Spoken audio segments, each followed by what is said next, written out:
Rabbit.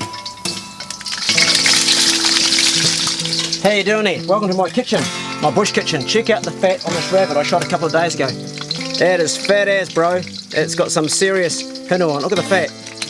So what we're doing is we're making a rabbit casserole, but this is keto styles. Generally, you would have maybe some flour or some corn starch or something on the outside that to brown it. We're just browning it straight in the pan like this now, just naked as it is. I've got a whole bunch of vegetables I want to cook with it. I've chopped up some shallots, some onions, I've got cabbage, capsicum, green, spring onions, fresh as. I've got some leeks, cauliflower, garlic, mushrooms. I've got the whole lot going on. We'll just keep on going, I'll show you as I go along, but right now I'm browning this off. And what am I browning it in? I'm browning it in bacon fat mixed with duck fat.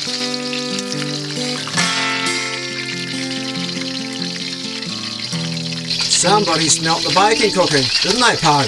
Yeah. Get it nice and brown.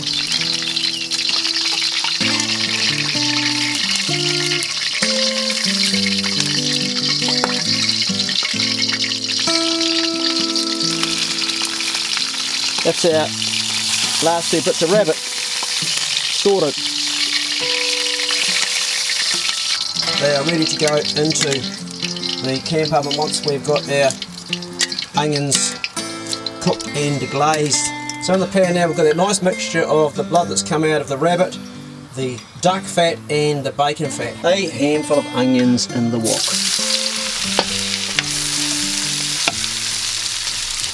Another handful of onions in the wok. Lovingly stirred. 2 shallots in. Going to keep on cooking this onion and shallot until it's translucent, almost here now, and add some garlic. 3 cloves of garlic in. Boom.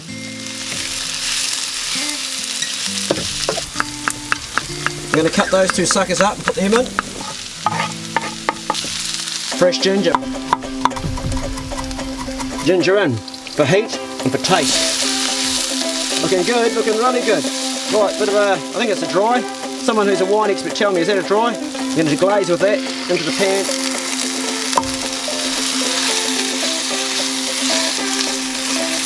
And we're also going to smash in some thyme, just like that, to flavour.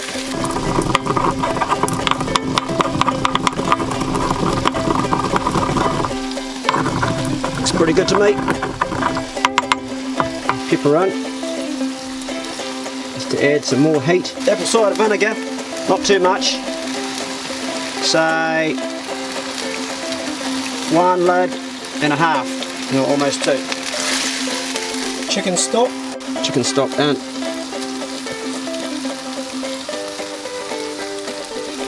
And we add a little bit of water. Give it another stir. Oh, smells good. Got the camp oven heating right now, and I'm going to put a little bit of water on that just so the bottom doesn't burn. 1 tomato. Butter from grass-fed cattle in New Zealand. We've got butter in there because rabbit can be dry. My one won't be because it's a fat one, but I want to add that fat and cream for flavour.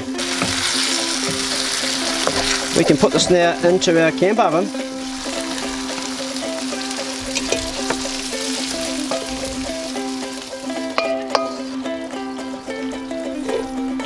And put that back on top, a little bit of water just to get our remaining bits.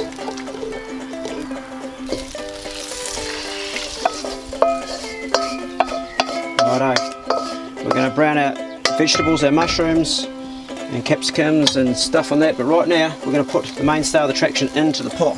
So far I haven't stuck any salt in there, I will, but I'm a great believer in tasting as you go along. There's our nice browned off rabbit.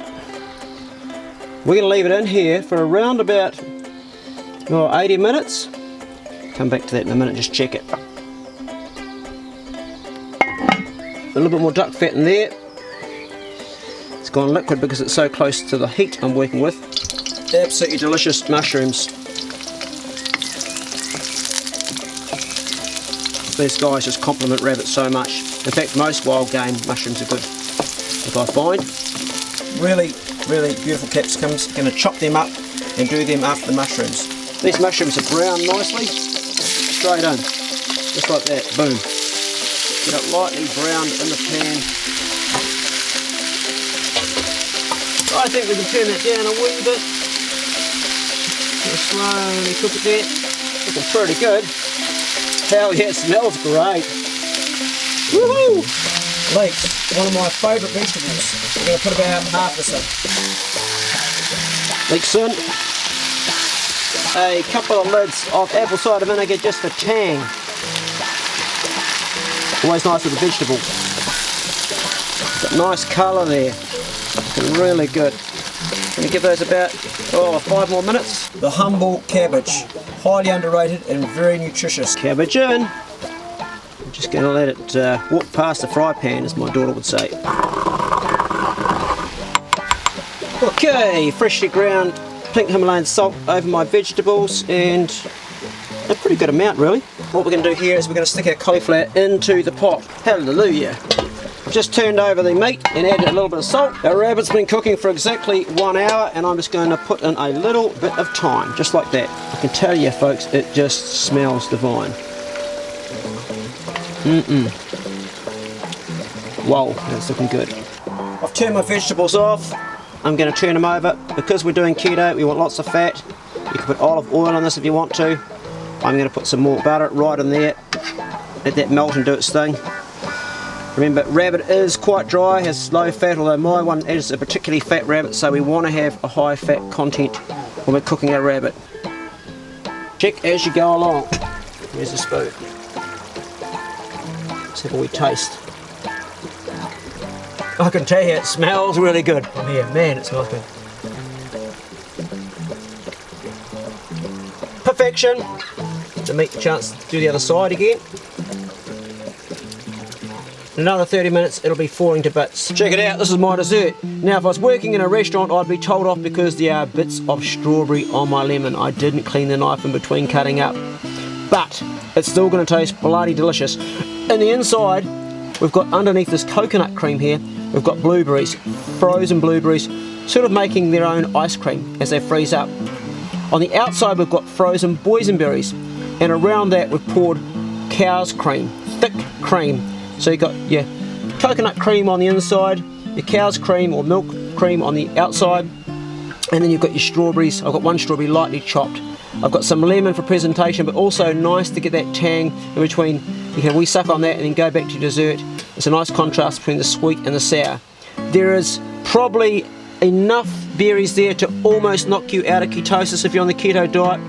But hey, we're going to live dangerously sometime, and for the amount of food I'll be eating prior to that, I think we should be okay. Po is patiently waiting, thinking she's going to get some rabbit casserole, aren't you, Po? Sorry, mate, we don't feed dogs cooked bones.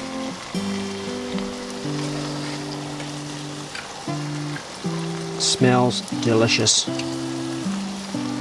Oh, mate. Would you look at that, just falling to bits. Oh, hell. I'm keen to have a whole leg actually because I'm pretty hungry. I'll add that too. Cauliflower.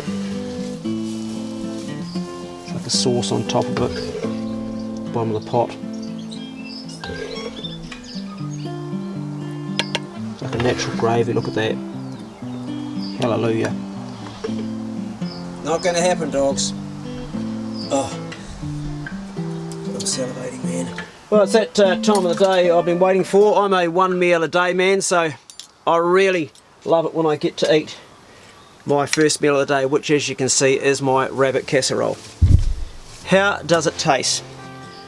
Well, as you can see, it's very tender for rabbit. It's just falling to bits, literally.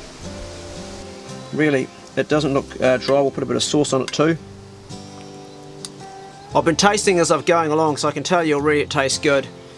But with rabbit, you know, it's very easy to dry it. By cooking it really slow like this, low temp, it ensures it's not too chewy. Falling apart in my mouth. Oh mate, got to try my recipe. Oh man, that's good. I'm actually eating the rabbit fat right now. Rabbit normally doesn't have fat. It almost tastes like oxtail, it's got so much fat in it. Okay, that there was a bit of the undercut with the back strap, with the kidney fat. So let's try a piece of actual leg, because that's going to be a lot tougher. Let's just pick it up and eat it Kentucky Fried Chicken styles like this. Oh, man, this is just like to die for. It's just falling apart. Finger looking good. So the vegetables I've done with it are mixed. I just reheated them at the last bit, so they still retain their crunchiness. This is a really good keto meal for you guys on the keto diet. You don't have to be on the keto diet to have it, but it's a magic meal. So I hope you enjoyed my recipe. Give it a crack. You'll love it. Go out there and hunt a rabbit, because rabbits are pests. They breed like rabbits because they're always fornicating with each other, and they destroy native plants. Like the ones around here, they chew all the native plants I've been growing down, which is not good. So control them, look after the environment, and feed yourself. Thank you very much for following my channel and watching my recipe on how to cook rabbit. This is my rabbit casserole for you guys on keto, but anybody can eat it. Give it a crack, you'll love it. The other thing too I want to say is, for those of you that follow me and you know I'm like a homesteader, I'm not truly doing everything myself. I get my own fish myself, my own meat myself. I grow a few herbs, I grow a few lettuces and stuff, but not a lot of these vegetables were bought at the market, and some of them were traded for pork that I've caught. But overall, I'm not fully self-sufficient yet. I will become that when I find someone to move in beside me here on this piece of land, if I can stay here. I want someone to come in who does gardening, so we can share the load a bit. Ideally female, because we've got a lot of men coming around doing stuff, and I'm really wanting to balance that up. Ideally I'd like to have 2 or 3 people sort of around me that we can do more of this sort of stuff together, maybe sharing as a collective with food and ideas on how we can sustain ourselves and live without having to totally rely on all the outside forces. Of course you're always going to have to rely on, you know, what's going on around you. We need to use roads and hospitals and schools and all that, but it's really nice to do it as much yourself as you can, because A, it tastes better, and it's really a whole lifestyle thing, which is a buzz. It's good fun. It just feels more natural. Anyway, that's me. Enjoy your rabbit. Be good. Can't be good. Be careful. See you later. I'm tearing into this, man. I am so tearing into this.